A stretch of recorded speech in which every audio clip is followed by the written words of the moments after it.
Assalamualaikum warahmatullahi wabarakatuh.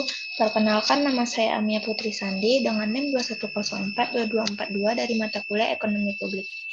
Pada kesempatan ini saya akan menjelaskan materi mengenai teori Peacock dan Wiseman. Analisis penerimaan pengeluaran pemerintah.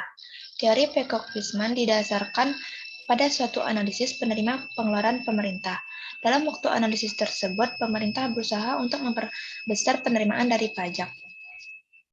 Meningkatnya penerima pajak menyebabkan pengeluaran pemerintah juga semakin meningkat. Padahal kenyataan masyarakat tidak menyukai pembayaran pajak yang besar untuk membiayai pengeluaran pemerintah yang semakin besar tersebut.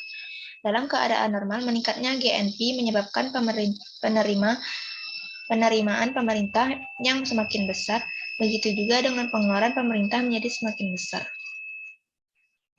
Peacock dan Wiseman mendasarkan teori mereka pada suatu teori bahwa masyarakat mempunyai suatu tingkat toleransi pajak, yaitu suatu tingkat di mana masyarakat dapat memahami besarnya pungutan pajak yang dibutuhkan oleh pemerintah untuk membiayai pengeluaran pemerintah.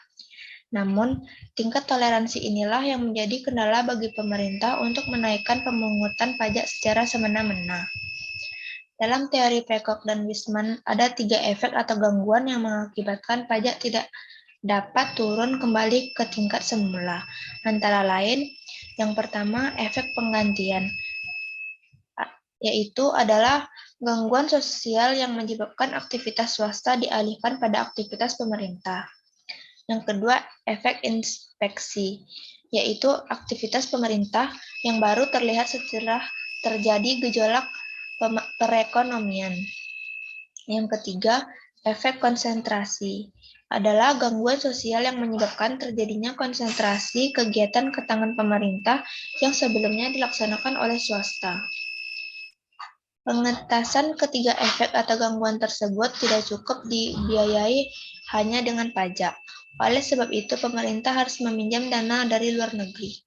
Setelah efek atau gangguan teratasi, muncul kewajiban melunasi utang dan membayar bunga.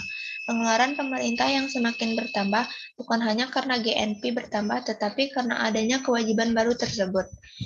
Adanya ketiga efek tersebut menyebabkan bertambahnya aktivitas pemerintah, sehingga meskipun pengentasan gangguan telah teratasi, tingkat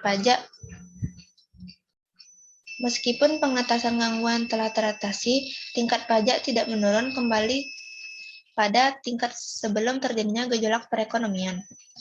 Sekian penjelasan materi dari saya. Lebih dan kurang mohon maaf. Assalamualaikum warahmatullahi wabarakatuh.